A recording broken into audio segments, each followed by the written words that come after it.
Welcome back to my channel Tudor lifestyle. সবাই কেমন আছো? আশা করি খুব ভালো আছো। আমিও ভালো আছি। তো তোমার তো সকালে দুটো শর্টস দিয়েইছিলাম যাওয়ার আর আসার। আমি আর ব্লগ কিছু নিই, অ্যাকচুয়ালি ফোন বাড়ি করিনি, এত বৃষ্টি হচ্ছে না, তার জন্য ফোন টোন আর বাড়ি করিনি, বেকার টিক্স নিয়ে লাভ নেই। এখন ফোন যদি জলের মধ্যে যদি ওম নমঃ শিবায় হয়ে যায় তাহলে হয়ে গেল হরি বল। তো ওই জন্য আর ফোন আর বার করিনি। তো যেখানে কাজের কথা চলছিল সেখান থেকে আমাকে বলেছিল যেতে, তাই গেছিলাম, একটু তরকারি গেছিলাম। তো যাই হোক, যেখানে মানে স্যারটা ভীষণ ভালো, ভীষণই ভালো, যে ম্যানেজার স্যার, ম্যানেজার ওনারই ওই জায়গাটা খুবই ভালো। সে যাই হোক, কথাবার্তা হলো। তো ওই 15 তারিখের পর থেকেই জয়েনিং।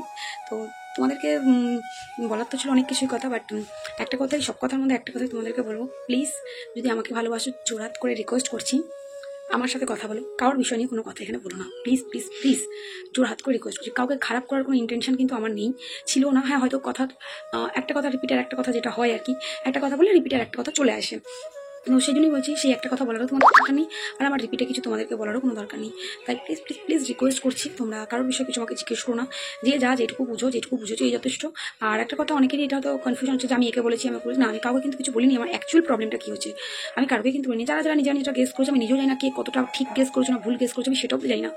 তোমার একটা কথা রিকোয়েস্ট করবো, দেখো, আর যাই হোক, হয়তো আমিও কিছু খারাপ বলে ফেলছি, কারণ দেখো, আমি না বললে তোমরা কেন বলবে? আমিও নিশ্চয়ই পজিটিভ নেগেটিভলি কিছু বলছি। তো সেক্ষেত্রে একটা কথাই বলবো, তোমরাও নেগেটিভ কাউকে নিয়ে কিছু বলো না, আমারও বলার নেই কিছু। যা হচ্ছে হতে দাও, সময়ের উপর ছেড়ে দাও। কিছু জিনিস চুপ করে তামাশা দেখাটাই বোধহয় উচিত, সেই তামাশাটাই দেখো সবাই, এর বাইরে কিছু বলার নেই। আর তোমাদের এখানে একটা ব্লগ আমি অনেক আগেই করা ছিল, সেটা আমি তোমাদের এখানে আমি দিয়ে দিচ্ছি। এই ব্লগটার সাথে তোমরা দেখে নাও, আশা করি ভালো লাগবে। নতুন রেসিপি অবশ্যই ট্রাই করতে পারো, চলো দেখে নাও। রোজকার মতন আজও চলে আসলাম আমাদের ঠাকুরের সিংহাসন নিয়ে। এই যে ঠাকুরের জায়গা, ঠাকুর কি আজকে লাঞ্চে কী করছে চলো দেখিয়ে দিই। মিষ্টি আর কলা। তো ঠাকুর আজকে এটাই খাচ্ছে, যেহেতু বৃহস্পতিবার মা ঘট বসিয়েছে, তাই জন্য তো কম বেশি ঠাকুরের তো চলেই, তোমরা দেখতেই পারো ঠাকুরকে কম বেশি আমি রোজ আসন তোমাদের সাথে শেয়ার করে নিই। আর এই যে আমি এটা অর্ডার করেছিলাম, তো এটা হচ্ছে একটা আমার স্ট্যান্ড অর্ডার করা হয়েছিল। তো স্ট্যান্ডটা আমার নিয়ে আসা হয়েছে, তোমাদেরকে খুলে আর দেখানো নেই, পরে লাইভের মধ্যে দেখিয়ে দেবো। আর এই হলো একটা আমাদের রেসিপি, এই রেসিপিটা তোমাদের সাথে শেয়ার করবো। এই দেখো, ওখানে ডালিয়া ভিজানো ছিল 2 ঘন্টা আগে, আর এই যে 1 বাটি সুজি নিয়ে নেওয়া হলো। পুরো রেসিপিটা তোমরা দেখো, অবশ্যই ভালো লাগবে। সাথে ওই যে নিয়ে নেওয়া হবে টক দই। এখানে কিন্তু কড়াইতে আমরা জল গরম বসিয়ে দিয়েছি। কী রান্না হবে চলো দেখে নাও পুরোটাই। তো এই যে ডালিয়ার মধ্যে কিন্তু আমি সুজি ঢেলে দিয়েছি। আর এই যে 1 বাটি সুজি নিলে 1 বাটি টক দইও কিন্তু নিতে হবে, ঠিক আছে? যতটা সুজি নেবে ততটাই কিন্তু টক দই নিতে হবে। তো এবার আমি সুজি আর টক দই ওই ডালিয়াটার মধ্যে কিন্তু ঢেলে দেবো। আর ডালিয়াটা ভালো করে ধুয়ে কিন্তু 2 ঘন্টা আগে ধুয়ে ভিজিয়ে রাখতে হবে।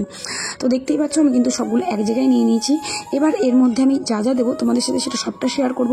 আর অবশ্যই ট্রাই করে দেখো, দোকানের খাওয়া তো অনেকই খাওয়া হয়, ঘরে বসে কখনো এগুলো ট্রাই করো, দেখবে অবশ্যই ভালো লাগবে।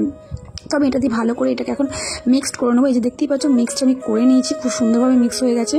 এইভাবেই তোমরা ভালো করে হ্যান্ড ব্লেন্ডার দিয়ে, সেটা ইলেকট্রিকের হলেও হবে, এরকম হাতেরটা হলেও হবে। আমার কাছে তো ইলেকট্রিকেরটা আছে, তুমি জানোই। তো আমি হাতেরটা দিয়েই ট্রাই করেছি। এই ভিডিওটা আমার কিন্তু অনেক দিন আগের করা, এই ব্লগটা অনেক দিন বলতে অনেক দিন তোমাদেরকে দেওয়া হয়নি, কারণ কিসের মধ্যে দেবো, কোন ভিডিওর মধ্যে দেবো, একটার পর একটা ভিডিও দিয়ে যাচ্ছি, যার জন্য এই রেসিপিটা তোমাদেরকে দেওয়া হয়ে ওঠেনি। তো দেখতেই পাচ্ছ, আমি কিন্তু খুব ভালো মতন কিন্তু ওই ডালিয়া, সুজি আর টক দইটাকে বেশ ভালো করে কিন্তু আমি মিক্সড করছি। আর এটা কিন্তু মিক্সড করে আবার আমি আধা ঘন্টার জন্য এইভাবে ছেড়ে দেবো, কারণ সুজিটা ফুলতে দিতে হবে। আমি কিন্তু এখনও অবধি এর মধ্যে নুন চিনি কিছুই এখনও মিক্স করিনি, কিন্তু হ্যাঁ, একে সবটা মিক্স করবো। তো এই যে একটু হালকা করে জল দিয়ে নেবো, কারণ একটু গাঢ় লাগছিলো, তাই একটু হালকা করে আমি জল দিয়ে নিলাম। জল দিয়ে কিন্তু আমি আবারও মিশিয়ে, কারণ যেহেতু সুজিটা দেওয়া হয়ে গেছে, তো জলটা তো একটু টানবেই, তাই জলটা টেনে নেওয়ার জন্য আমি কিন্তু আবারও একটু জল দিয়ে, দেখতে পাচ্ছ কি সুন্দর মিক্স করে নিয়েছি। এইভাবে মিক্স করে প্রায় আধা ঘন্টা মতন তোমাদের কিন্তু ছেড়ে দিতে হবে পুরো বিষয়টা। আর খুবই ধীরে সুস্থে করবে, কোনো তাড়াহুড়োয় নয়, খুবই ঘরের অল্প কিছু জিনিস দিয়ে কিন্তু রেসিপিটা তৈরি হয়। অনেক হেভি কিছু লাগে না, কারণ তোমরা দেখবে আমি সবসময় অল্প কিছু জিনিস দিয়েই তৈরি করা রেসিপি দেখাই। দেখো, আমি বললাম না আধা ঘন্টা আমি ছেড়ে দেবো, তো ওই পরে আধা ঘন্টা ছেড়ে দিয়েছিলাম। তারপরে আমি এর মধ্যে দিয়ে দিয়েছিলাম নারকেল কুড়িয়ে রাখা হয়েছিল, নারকেল কোড়া দিয়ে দিয়েছি। আর এর মধ্যে দেবো একটু স্বাদ মতো নুন, অবশ্যই নুনটা একটু বুঝে তোমরা দেবে, মানে বেশি নুন কিন্তু দেবে না, তাহলে সমস্যা হয়ে যাবে। আর আমি এর মধ্যে হলুদ দিয়েছি, তোমরা চাইলে ফুড কালারও দিতে পারো। তো দিয়ে দেখো, নারকেল আর ফুড কালার দুটো মানে হলুদটা দিয়ে দেখো মিক্সে কালারটা কত সুন্দর এসেছে। তোমরা এখানে চাইলে ফুড কালারও দিতে পারো, কোনো অসুবিধা নেই। আমার এই বাড়িতে ছিল না, আমার একটা বাড়িতে ছিল, বাট মায়ের বাড়িতে ছিল না, তাই জন্য আমি হলুদ দিয়ে জিনিসটা ট্রাই করেছি। তোমরাও হলুদ দিয়ে ট্রাই করতে পারো, কোনো প্রবলেম হবে না। তো দেখো, আমার কিন্তু প্রপার পুরো এটা গাঢ় গাঢ় হয়ে গেছে। তো আমি আরেকটু হলুদ দিচ্ছিলাম, কারণ আমার মনে হলো কালারটা আরেকটু হওয়ার দরকার আছে। তো আমি ওই জন্য আরেকটু হলুদ দিয়ে দিলাম। তো কালারটা একটু হলুদ হলুদ হবে। তো হলুদটা যদি বেশি না দেওয়া হয় তো কালারটা ঠিক হবে না। তোমরা যদি মনে করো হলুদের গন্ধ ছাড়বে, না না, হলুদের কোনো গন্ধ ছাড়বে না, সেটা নিয়ে কোনো অসুবিধা নেই। কিন্তু এখানে ফুড কালারটা ইউজ করলে আমার মনে হয় সবচেয়ে ভালো হয়। ওই যে বললাম আমার এই বাড়িতে ফুড কালারটা ছিল না, তাই আমি দিতে পারিনি। এবার আমি মিক্স কিন্তু ভালো মতন করা হয়ে গেছে। এবার এর মধ্যে আমি দেবো একটা ইনো দেবো, বেশি কিন্তু নয়, অবশ্যই একটা ইনো। তো এই দেখো আমি কিন্তু একটা ইনো দিয়ে দিচ্ছি। আর ইনো দেওয়ার সাথে তো দেখো এখানকার ব্যাপারটা কীরকম বেশ ফুলে ফুলে ওঠে, জানোই তোমরা ইনোতে একটা ব্যাপার থাকেই। তো এই দেখো পুরো ইনোটা দেওয়ার পরে দেখো কেমন হয়েছে। ইনো দেওয়ার পরে মিক্স করেছি, তারপরে দেখো কেমন ফেনা ফেনা, মানে এটা খুব ভালো করে মিক্স করতে হবে। ওইদিকে কিন্তু কড়াইতে জল বসি। আর এটা হচ্ছে আমি কাঁচা লঙ্কা বাটা দিলাম, একটু ঝাল ঝাল হবে। আর এখানে আমরা কিন্তু সামান্য চিনিও একটু মিষ্টিও অ্যাড করবো। আর এই যে থালার মধ্যে তেল ভালো করে মিক্স করে নিয়েছি, ভালো করে থালাটার মধ্যে তেল আমি অ্যাড করে নিয়েছি, নিয়ে থালার মধ্যে কিন্তু ঢেলে নিলাম। ঢেলে এই দেখো কড়াইটা আমি বসিয়ে দিলাম, কড়াইয়ের মধ্যে জল দিয়ে কড়াইয়ের মধ্যে কিন্তু বসিয়ে দিচ্ছি। বসিয়ে কিন্তু আমি ঢাকা দিয়ে দেবো পুরো বিষয়টাকে। এবার ঢাকা দিয়ে বেশ আধা ঘন্টা মতন আমি ওটাকে হতে দেবো। তারপরে দেখো কালারটা কীরকম হয়েছে, অবশ্যই করে দেখো, ভীষণ ভালো। আর এটা কখনোই কিন্তু গরম গরম ওঠানোর চেষ্টা করবে না, ঠান্ডা হবে তারপর। তো আমি এই দেখো এখানে একটা বাটিতে আমি কী বসিয়েছি সেটাও তোমাদের সাথে শেয়ার করে নিই। বাটিটা বসিয়ে রেখেছিলাম, পুড়ে গেল। যাই হোক, বাটিতে আমরা কিন্তু এই যেভাবে একটু তেল দিয়ে দেবো। তো বাটিতে কিন্তু আমরা তেল দিয়ে নেবো। তেল তো দিয়ে নিলাম, দেখে নিলে। এবার তেলের মধ্যে কী কী ফোড়ন দেবো সেটাও দেখে নাও। এই যে কালো সর্ষে, খুব সাবধান, খুব কিন্তু ফাটবে, একটু সাবধানে। কালো সর্ষে দেবে, তার মধ্যে এই যে সাদা সর্ষেও দেবে, মানে কালো সর্ষে খানিকটা, সাদা সর্ষে খানিকটা দিয়ে এবার তার মধ্যে এই যে কী দিচ্ছি দেখো, এটা তিল, সাদা তিল। সাদা তিলটাও দিয়ে দিলাম আমরা। এই তেলটার মধ্যে গরম হওয়ার পরেই সাদা তেল, কালো সর্ষে, সাদা সর্ষে, দেখেছো কেমন ফাটছে, প্রচণ্ড রকম ফাটে। খুব সাবধানে কিন্তু করতে পারে, এটাকে আমরা পুড়িয়ে নিতে পারি। সাথে দিচ্ছি কারি পাতা। তোমরা কারি পাতা অবশ্যই দেবে, কারি পাতা দিলে গন্ধটা বেশ সুন্দর আসে, কারি পাতাটা দেবে। আর কারি পাতার সাথে আমরা কিন্তু এখানে কাঁচা লঙ্কাও দিয়ে দিয়েছি, দেখেছো 4টে কাঁচা লঙ্কা দিয়ে দিয়েছি বড় বড় দেখে।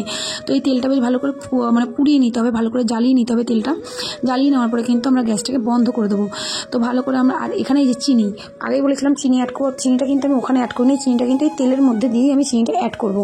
এই যে দেখতে পারলে চিনিটা আমি কিন্তু তেলের মধ্যে অ্যাড করে দিয়েছি। এবার এটা পুরো গলে যাবে, গলে পুরো একটা জলের পুরো আকার ধরবে। দেখতেই পাচ্ছ তোমরা কীভাবে করছি পুরো বিষয়টা। অবশ্যই মন দিয়ে দেখো আর ট্রাই করো, আমি বলছি বিশ্বাস করো ভীষণ ভালো হবে খেতে। তো এই যে আমরা কিন্তু চিনিটাকে এবার পুরো গলতে দেবো, আর গ্যাসটা একদম কমিয়ে নেবে, নাহলে কিন্তু ফুটে মুটে চোখ ফোক অন্ধ হয়ে যাবে। তখন বলে দিদি তোমার রেসিপি শুনে আমাদের চোখ অন্ধ হয়ে গেছে, খবরদার ওরকম কাজ করো না। তো এই যে দেখতেই পাচ্ছ, আর আমরা খানিকটা জল মিলিয়ে দেবো, কারণ চিনিটা ভালো করে গলবে।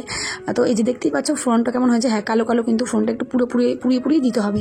তো ফোড়ন কিন্তু আমাদের টোটাল কমপ্লিট। আর এই যে লাস্টে আমরা দেবো এখানে কিছু হিং, তোমরা এই হিংটা কিন্তু অবশ্যই ইউজ করবে, হিংটা দেবে। হিংটা জলের মধ্যে মিশিয়ে দিলাম। তো চিনি দিয়ে কিন্তু পুরো জলটা আমাদের রেডি হয়ে গেলো। এই যে দেখো আগেই নামিয়েছিলাম, দেখিয়েছিলাম তোমাদেরকে, মাঝখানে তোমরা কিন্তু এটা বরফির আকারে আগে কেটে নেবে। দেখতে পাচ্ছ আমি বরফির আকারে কাটছি। হ্যাঁ, তোমরাও পুরো বিষয়টাকে আগে বরফির আকারে কাটবে। তারপরে যে মিশ্রণটা আমরা বানালাম এতক্ষণ বসে, এই যে এটা দেখো, এই মিশ্রণটাকে তুলে হাতায় করে দেবে, ঢালবে। কারণ মাঝখান দিয়ে যদি তোমরা না কাটো, মাঝখানে কিন্তু বিষয়টা ঢুকবে না, আর না ঢুকলে কিন্তু খুবই বাজে লাগবে খেতে। তাই আগে কেটে নেবে, তারপরে কিন্তু এরা মাঝখান থেকে এগুলোকে আমরা এইভাবে ওপর থেকে দিয়ে দেবো। ভেতরে যখন রসটা ঢুকবে জাস্ট ওয়াও লাগে খেতে। আমরা সাথে খাচ্ছিলাম, তার রিভিউ তোমাদেরকে দেখাচ্ছি কেরম লাগছিলো, একবার দেখো। পরের দিনকে আরও বেশি ভালো লাগছিল, কারণ ভেতরে নুন, জল, চিনি, মিষ্টিগুলো সব কিছু ঢুকেছিলো, বেশ সুন্দর লেগেছিলো খেতে, জাস্ট ওয়াও হয়েছিল। এই দেখো দেখতেই পাচ্ছ কি দারুণ লাগছে, জাস্ট ওয়াও ছিল, খেতেও ওয়াও ছিল। তো তোমরা বুঝেছো, হ্যাঁ ধোকলা, এটা আমরা মানে মিষ্টির দোকানেও আমরা খেয়ে থাকি। তো দেখতেই পাচ্ছ ভীষণ ভালো হয়েছিল খেতে, ভীষণ ভালো হয়েছিল। তোমরা ট্রাই করো, অবশ্যই ভালো লাগবে। দেখি না কে খাবে, চলে আসো, কে খাবে, জাস্ট ওয়াও হচ্ছে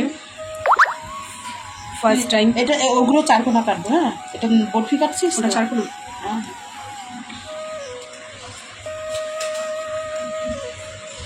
তো পুরো ব্লগটাই তোমরা দেখতে পারলে কি করলাম কি না করলাম। এবার চলো তোমাদের সামনে একটুখানি টেস্ট করে দেখা যাক কিরম হয়েছে। দাও মা, মা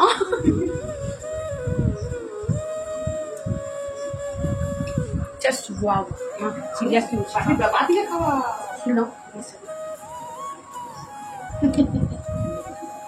সিরিয়াসলি তোমরা বাড়িতে ট্রাই করো, জাস্ট ওয়াও। দোকানে ধরে তো খেয়েছো, ওইটা একরকম টেস্ট, এটা একরকম টেস্ট, খুব অল্প জিনিসের মধ্যে হয়েছিল। আমি পরের বার আসছি ব্লগটা।